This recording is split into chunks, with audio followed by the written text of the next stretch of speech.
प्यारे बच्चों, आज का चैप्टर है प्रभाववाद, चैप्टर 6 एनआईएस का पेंटिंग की कक्षा का।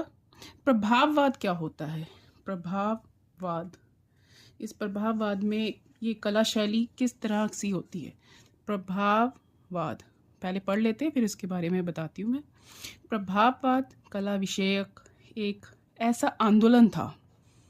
सबसे पहले ये क्या है? आंदोलन है जिसने प्रतिदिन के जीवन की सादगी और सरलता से प्रतिदिन के जीवन की सादगी और सरलता से प्रेरणा ली। 1874 में इस कला समूह की पहली प्रदर्शनी के अवसर पर किसी आलोचक ने इस कला को प्रभाववाद का नाम दिया। अब समझते हैं कि प्रभाववाद होता क्या है, ये किस तरह की पेंटिंग्स बनती है प्रभाववाद में, और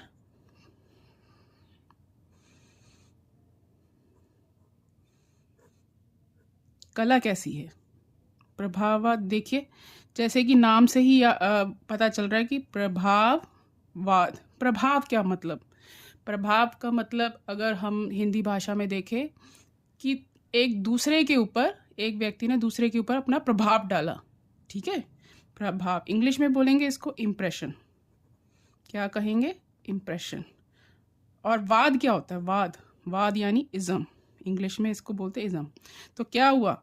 इम्प्रेशनिज्म। पेंटिंग को प्रभाववाद में इम्प्रेशनिज्म के नाम से जाना जाता है। कौन से टाइम पीरियड में हुआ था? 1874 में। अगर किसी को एग्जैक्ट टाइम ना याद रहे तो आप ये लिख सकते हो कि 18th century AD to 19th century AD की ये आर्ट वर्क है, ठीक है।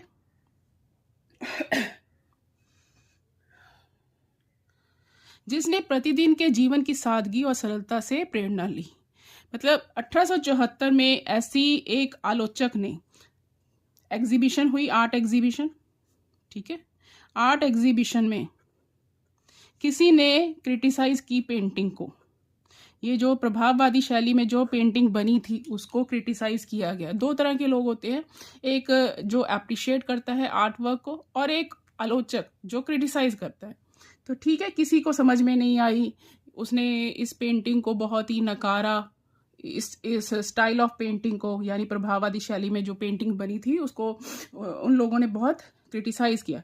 अब वो जो आर्ट एग्जीबिशन लगी थी वो फर्स्ट एग्जीबिशन थी जो 1874 में लगी, ठीक है जी। उस आलोचक ने इस कला को प्रभाववाद का नाम दिया, ठीक है। तो यहाँ से हमें याद रखना है कि प्रभाववाद एक आलोचक के द्वारा पहली प्रदर्शनी के अवसर पर 1874 में जो पहली प्रदर्शनी लगी।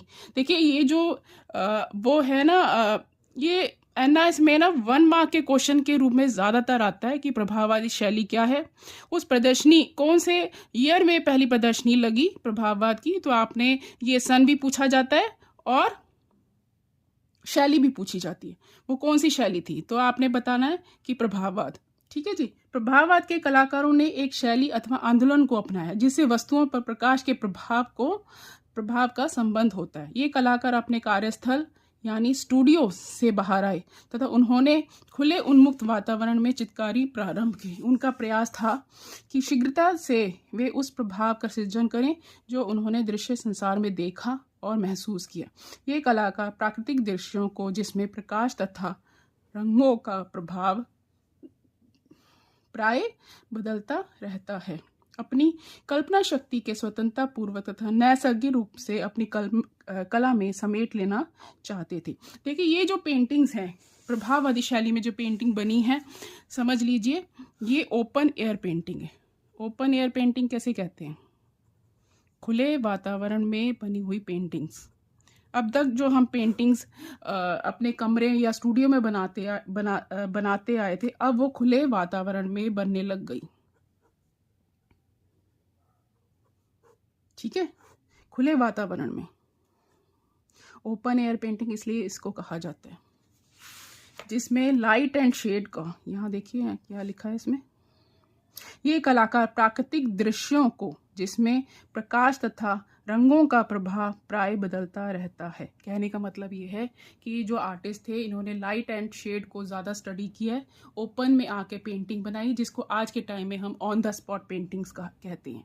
ठीक है, ओपन एयर पेंटिंग मतलब ऑन द स्पॉट, आप लाइव देख रहे हो एज मतलब जिस स्थिति में आप जहाँ बैठे हैं वहाँ का जो प्राकृतिक दृश्य है, वहाँ का जो नेचर है, आप उसको स्टडी कर रहे हो। सो नेचर स्टडी या कह लो या ऑन द स्पॉट पेंटिंग कह लो, तो प्रभाववादी शैली वही जो आर्टिस्ट हैं वो उसको स्टडी करते थे। बहुत इजी है, बहुत अच्छा जो ये टॉपिक है। और मतलब देखो वहाँ के जो आर्टिस्ट थे उन्होंने ऐसा सोचा उस टाइम पर, तभी हम आज तक हम उनको फॉलो करते हुए आए और हम ऑन द स्पॉट पेंटिंग बना रहे हैं। ये उन्हीं का स्टाइल है, ये उन्हीं का आइडिया है जो हम उनसे सीख रहे हैं। प्रभाववादी कला का आगमन वर्तमान कला तथा प्राचीन कला के बीच एक बड़े विच्छेद के रूप में हुआ। अधिकांश आंदोलन की भांति प्रभाववाद पारंपरिक तथा शास्त्रीय मानदंडों के विरुद्ध एक विद्रोह था। ये एक विद्रोह था, एक क्रांति थी। प्राय ऐसा जन सहयोग के आधार पर होता है। इस युग के कलाकार नदियाँ, तालाब, बंदरगाह, नगरीय दृश्य तथा मानवीय प्रकृति स्वरूपों के प्रति बहुत आकर्षित थे। कहने का मतलब ये है कि उन्होंने नेचर को ज़्यादा स्टडी किया, प्राकृतिक दृश्यों जिसमें नदियाँ, तालाब, बंदरगाह, ठीक है, पोर्ट वगैरह जैसे हो के, ये नगरीय दृश्य यानी सिटी लाइफ, मानवीय रूप यानी ह्यूमन बॉडी को ज़्यादा स्टडी किया गया। इस आंदोलन के प्रेरणा कलाकारों में मेन जो आर्टिस्ट हैं, जो जिन्होंने इस शैली को आगे बढ़ाया, वो कौन कौन से? एडवर्ड मोने, माने, रेनोयर, देगास, आप ऐसे याद कर सकते हो। सरनेम से भी कॉल किया जाता है, जैसे इनका सरनेम होता है मोने, इनका सरनेम। तो डायरेक्ट क्वेश्चन ऐसे पूछ लिया जाता है कि मोने माने की पेंटिंग के नाम बताओ। ठीक है, तो आपको पहले तो उनके पूरा नाम पता होना चाहिए। Claude Monet, Edouard Manet, there is difference between Claude Monet and Edouard माने।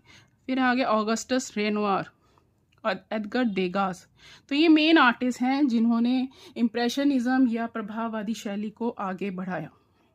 प्रभाववाद के बाद के कलाकारों में उस समय की कला में प्रभाववाद का विस्तार एवं उनकी कमियों का निषेध था। यह बात अलग है कि इस युग में कलाकार ने विविध रंगों के प्रयोगार्थ ब्रश का प्रयोग जारी रखा। मतलब उनका जो ब्रश का यूज़ करना था पेंटिंग में वो बहुत ही डिफरेंट वे में था। अभी तक कलर हम मिक्सिंग पैलेट में मिक्स करके पेंटिंग करते आए थे, बट स्टिल इस स्टाइल में पेंटिंग बनाना थोड़ा डिफरेंट हो गया था। ब्रश का प्रयोग बहुत ही मिनिमम हो गया था। ये कहने का मतलब ये है कि बिना रंगों को मिक्स किए डायरेक्ट अप्लाई किया जाता था। कई आर्टिस्ट ऐसे भी हैं वो बस ब्रश का इस्तेमाल भी नहीं करते, डायरेक्ट कलर उठाया और कैनवस पे अप्लाई कर दिया। और कईयों ने डायरेक्ट मतलब कि ब्रश को बहुत ही मिनिमम यूज़ किया, मतलब स्ट्रोक्स, एक एक स्ट्रोक को विजिबल किया गया। कहने का मतलब ये है कि ब्रश को बहुत ही जैसे पेंटिंग को कलर मिक्स करके बनाते ना, जैसे ऐसे नहीं किया, बिल्कुल कलर एक एक उभरा हुआ नज़र आ रहा है।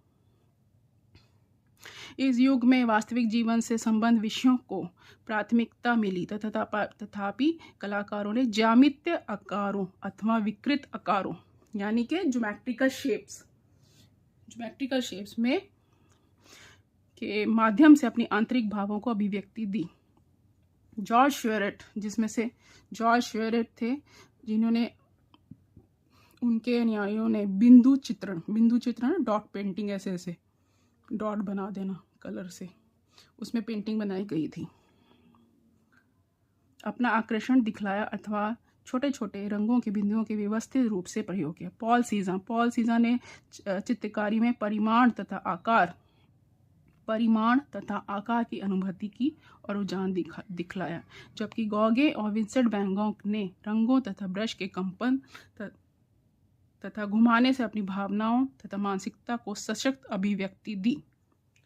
ये जो आर्टिस्ट हैं, श्योरे, पॉल सीज़ा, वैन गॉग, ये मेन आर्टिस्ट हैं जो इम्प्रेशनिज्म को प्योर फॉर्म में इन्होंने दिखलाया। प्योर मतलब कि जो एक इम्प्रेशनिस्ट स्टाइल ऑफ पेंटिंग जिसको कहा जाता है, तो इनके वर्क को कहा जाता है। कौन कौन से हैं? जॉर्ज श्यूरेट के, पॉल सीज़ा के और विंसेंट वैन गॉग के।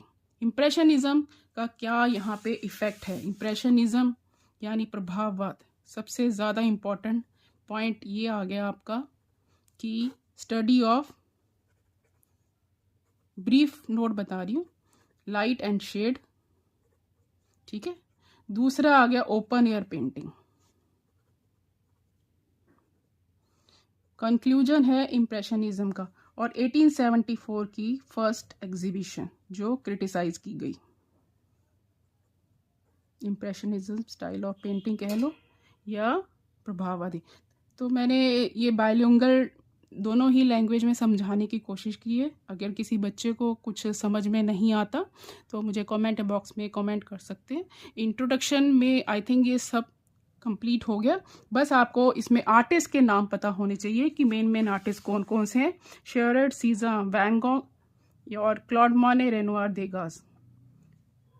That's it. इस इंट्रोडक्शन में हम आगे के मॉड्यूल्स को और विस्तार से करेंगे।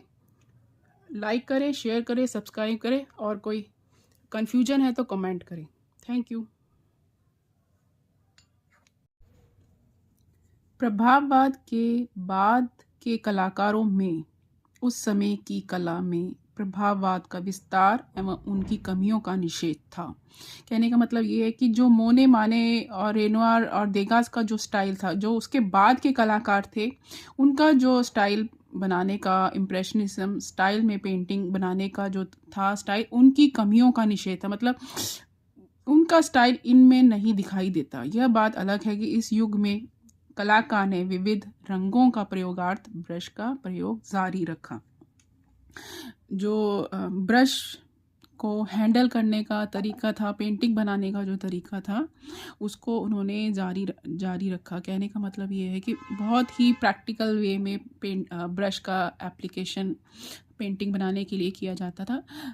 आप कह सकते हैं कि पेंटिंग ब्रश का इस्तेमाल बहुत ही मिनिमम था। कई आर्टिस्ट तो ऐसे भी थे कि उन्होंने ब्रश का इस्तेमाल बहुत ही मिनिमम किया गया। जैसे एक एक स्ट्रोक्स विजिबल है, आप काउंट कर सकते हैं कि कितने कितने स्ट्रोक्स लगाए गए हैं इस पेंटिंग को बनाने में। इस युग में वास्तविक जीवन से संबंध विषयों को प्राथमिकता मिली। मतलब डेली लाइफ, वास्तविक जीवन, डे टू डे लाइफ, रोज़मर्रा की ज़िंदगी में से टॉपिक उठाए जाते थे। ऑन द स्पॉट पेंटिंग बनती थी, मोमेंट को कैप्चर किया जाता था। मतलब जो वास्तविक जीवन है, जो आजकल की रोज़मर्रा की ज़िंदगी जो से संबंध विषयों को उनको प्राथमिकता मिली। तथापि कलाकारों ने इसके साथ साथ कलाकारों ने ज्यामितीय आकारों द्वारा पेंटिंग को बनाना भी शुरू कर दिया, माध्यम से अपने आंतरिक भावों को अभिव्यक्ति दी। एक तो सबसे पहले है कि ये जो इम्प्रेशनिज्म स्टाइल ऑफ पेंटिंग है, ओपन एयर पेंटिंग है, खुले वातावरण में पेंटिंग बनना शुरू हुआ।